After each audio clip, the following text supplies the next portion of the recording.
After 25 years in the culinary field, I've used different grades and types of olive oil. It got me to think about the process of making good olive oil.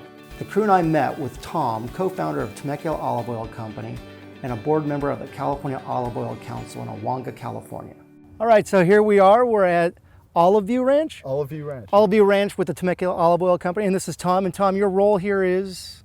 They kind of make me do all the dirty work. Okay, okay. So anything that has to do with dirt or anything that comes from it. Comes from dirt role. or is the growing of this. So Yeah. we're amongst how many? We're in the groves. Right. And can you give us some information about this particular grove? Well, this is our experimental grove, and so Okay. we have about 32 different varieties from all over the Mediterranean area growing here. Some have never been planted in California before. Okay. And so we're kind of seeing how they do, and it's kind of like people. Everyone loves Southern California. Uh-huh. The olive trees all love it. We haven't found one variety that hasn't. That done hasn't well. liked it. That is Yeah, cool. That's that is cool. nice. And so you guys started growing it, and why here in Owanga? Well, there was a couple reasons.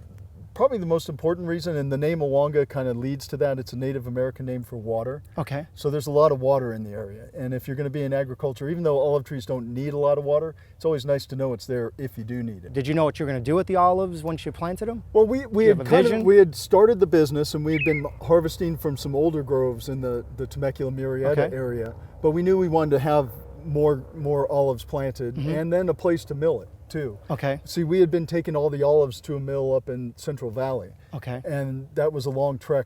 You know, I'd spend a long time Sure. running them up there and hanging out at the mill, making sure everything goes right, Sure. and then hauling it all back. So we knew we wanted to do something where we could press the olives and then have people come and see what we do Okay. too. And So you brought up harvesting. How do you harvest? I mean, these trees are pretty tall already. yeah, harvesting's the most difficult part of the whole process. The cool thing about olive trees is they don't require a lot of water.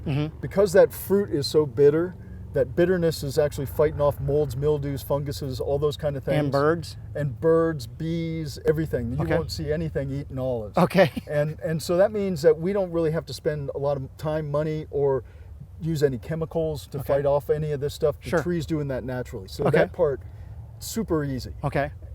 Then you have to harvest it, and that's Okay. a pain in the neck. And so everything that we have here is hand harvested. We have some rakes, we have bamboo sticks. Uh-huh. I'm a sucker for gadgets, and I always buy, like, you know, someone's coming up with the newest easy harvester. Right. You know, it's an electrical thing that spins or rakes that move or something. And usually by the middle of the season, that thing's laying on the ground. The bamboo sticks are back out. That's kind of fun. Yeah, fun. but we're always trying. We put nets down on the ground, Uh-huh. and then we rake or knock the fruit down into the nets, and we collect it up. And then the most important thing, first of all, you have to have good fruit. right? Okay.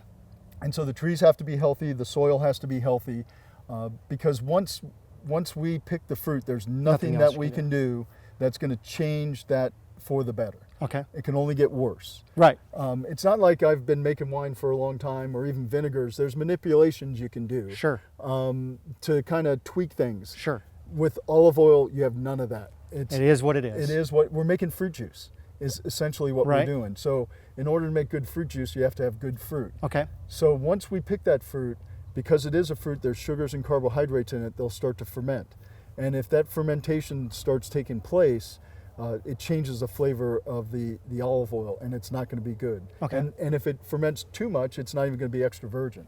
It takes on a quality that we call fusty. When you buy a bottle of olive oil, and a lot of people do this, they want to use olive oil because they hear it's healthy and Sure. it's you know Yep. really good, but they won't use it in some dishes because it's strong. Right. It's got and that strong flavor shouldn't be there. That's an off flavor. That's Okay. the fusty flavor. It smells kind of almost like Play-Doh or something Right. like that. And Kind of so- clay flavored Yeah. almost? Okay. and people don't want to use that in their food because it's going to give Sure. that food that flavor.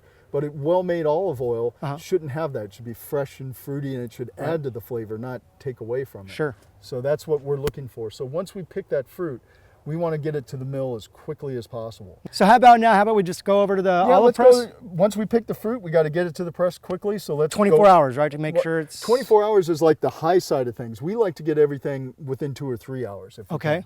Yeah. You can wait 24 hours and still produce a good be extra quote, virgin. extra virgin, right? But The sooner you press it, the more fresh fruit flavors you're going to get. So the better the oil is going to be, the more stable it's going to be. So we want to get it there. That's why you have the mobile mill and everything. Get it done quick. Cool. All right. Well, why don't we start Let's heading go over over there and see what we've got, and I'll show you how we make the olive oil. Perfect. Sounds good. All right. After talking with Thom about the growing of olives, I'm excited to see the fruit become a juice.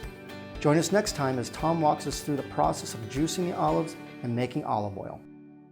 There's so many people, even that grow up in Southern California with an olive tree in their backyard. They don't know what to do with it. Yeah, they know it. It's a nuisance, right? It's everything that's on the ground. And I tell them, any fruit tree's messy if you don't use the fruit, you know. And so let's show you what to do with the fruit. Right. Whether you cure the olives or bring it out here for our community crush, and we'll make you a little bit. You do a community crush out here? Yeah, that's awesome. It's a couple times a year. We pull them just like you would do it, in the old world at the community crush.